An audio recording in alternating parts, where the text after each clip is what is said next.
What up, Stackers? Big Stack McGee here. How are you doing today? It is Saturday, July 10th, and it is a beautiful sunny day where I'm at. And had some opportunity to be outdoors, and it was a great time. I probably will do that again tonight. But for right now, I got a cool silver video to show you. I just actually got done filming a video for my other channel, Big Stack Numismatics. I'll put a link in the description, but I was showing off a really cool silver half dollar from the 1830s, a capped bust dollar. So if you want to see what that's all about, check out the link in the description. And I might as well mention this now too. Please give this video a thumbs up. I don't ever ask for that. I probably should. Views are plummet during the summer. It just always kind of happens. But I guess the more likes you get, the more the algorithm takes over and all that kind of business. So if you wouldn't mind, I'd sure appreciate it. But back to this. Yeah, I have a roll of silver quarters and a roll of mercury dimes that I picked up locally, which is awesome when you can find a source that you don't have to have shipped. And this particular purchase was made via social media. So it was someone that I had never met before and all that kind of business, but the transaction went off without a hitch, and I was able to pick up silver quarters and dimes for far cheaper than I could online. So let's take a closer look and see what we got here. All right, so I did rifle through these a little bit when I bought them, but the first thing I can tell from looking at this particular roll is that there's more slicks than I'm used to seeing in the rolls of quarters that I get usually. I do have a place on eBay that I typically will buy rolls of 90% silver, and Coin Exchange, I believe, is what they're called. I keep them in my watch list for under my eBay, and so when I'm looking for a quick purchase, I know that they send their full dates, and rare to find a slick in there. But I'm going to see if I can't find a couple examples here. Like for instance, here's a 37, and you can absolutely see the wear. Set that aside. Here's another one, 1940. And yeah, you can read the dates, but boy, oh boy, definitely circulated. Oh, this is the worst one right here, 1935. Look at this one. It's like you can barely tell it's a Washington quarter. I mean, you can tell it's a Washington quarter, but you know what I mean. It's very, very worn. I guess it'd be good to talk a little bit about, for some of you that have not purchased constitutional silver or 90% silver yourself, when you buy a roll, whether you're buying it from a coin shop, whether you're buying it from an online source or whatever, it's expected that some of them will be circulated to an extent that you're going to get some slicks. In the stacking community, when you purchase a roll of silver quarters, it's expected that you're going to be paying for 7.15 ounces worth of silver. Now, if you had 40 incredible quarters that definitely have no wear at all, like here's a really nice 64, and you can tell there's no wear on this one, right? So the silver content of this quarter is absolutely going to be better than the silver content on one of these, slicks, right? At any rate, what they do is, if you had a roll of nothing but really nice looking 64s, definitely there's going to be more silver in there, okay? But generally, they come up with 7.15 ounces as kind of an idea of going, well, some of them are going to be slicked and all that kind of business. So this kind of roll, I mean, this is, as I'm looking at this, the majority of these are in pretty good condition. Like here's a nice 52.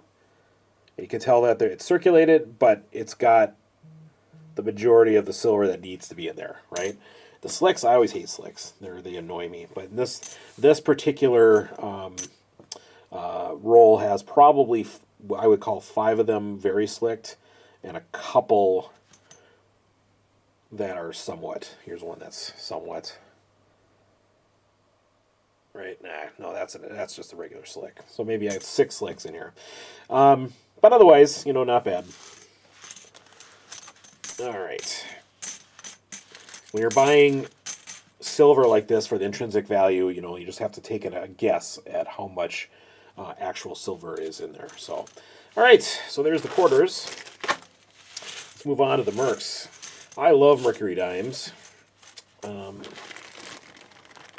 and one of the things that I want to start doing, I mentioned in the beginning of this video that I have another channel, Big Stack Numismatics. I've recently gotten into coin collecting, and it's just really, really fun to try to find coins that are collectible for the reason of numismatics as opposed to just intrinsic value, right? And I'm a stacker first and foremost. That's how I got my start and all that with picking up silver and gold. But I enjoy collecting as well. Two completely different routes, in my opinion. But at any rate, as I look through these Mercs, I can see that there are some that are slicked out. Like here's one. This is horrible. It's just ick, right?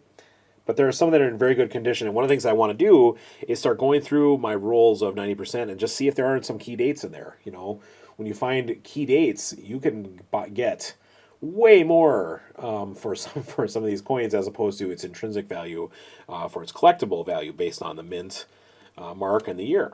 So that'll be a fun project to go through because I have a whole lot of rolls of 90% to go through. So I'm just going to kind of learn as much as I can and then and start that process. But yeah, there's some really cool looking Mercs here. Let me see if I can find one that's in better condition. Like this one's in good condition. This one looks like it's been cleaned though. And for those of you that are just getting into coin collecting, cleaning coins is a big no-no because you're going to remove potential mint luster. Now none of these coins probably have anything like that. Well, okay, I had just gotten done. I had to pause the video. I had just gotten done saying that none of these coins have any mint luster, but I did find one, which is really cool. This is, I believe, a 1945, and again, I can't really read the dates. My eyes are bad enough. I'd have to get my reading glasses out. But this clearly has, to my eyes, original mint luster, which is pretty cool to see. Now, hopefully I'll pick up on video. And if you don't know what mint luster is, it can look like they call it the cartwheeling effect. Let me see if I can zoom in here just a little bit. And again, I'm not sure if this is going to come off well on camera, but mint luster just refracts the light differently. It has shiny qualities, and it's not like, let me see if I can find one of these really, what appears to me to be artificially, polished or cleaned or something like that. Here's one. This one's shiny. Come on. This one's shiny, but no mint luster. That's polished up, right? Mint luster has cartwheeling effect based on the way that it looked after it was minted. Really, really cool to see in person. Let's see what the other side looks like.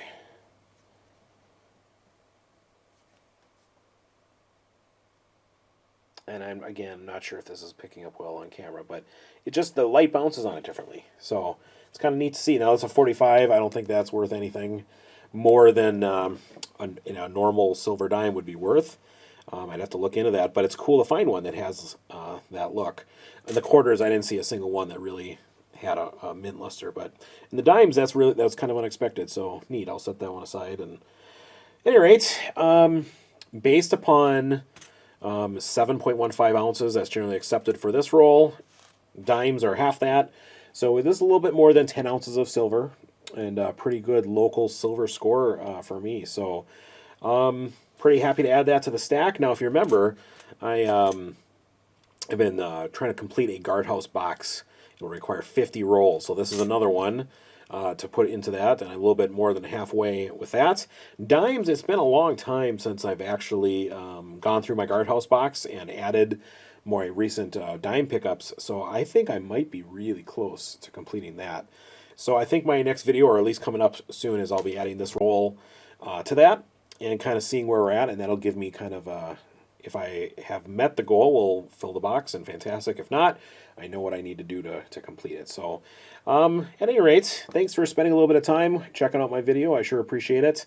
I've been really working hard. I think I mentioned that during the summer months, I have an opportunity for a lot of extra pickup work in addition to my normal job. And so I've been at it really hard, doing lots of, I don't know, just scrappy things and ways to make extra money. And so I'm happy to see it converted into silver, even with prices as high as they are right now. So this is my silver savings, and I'm really happy to have it. So that's it for right now. This is Big Stack McGee. Thanks for watching.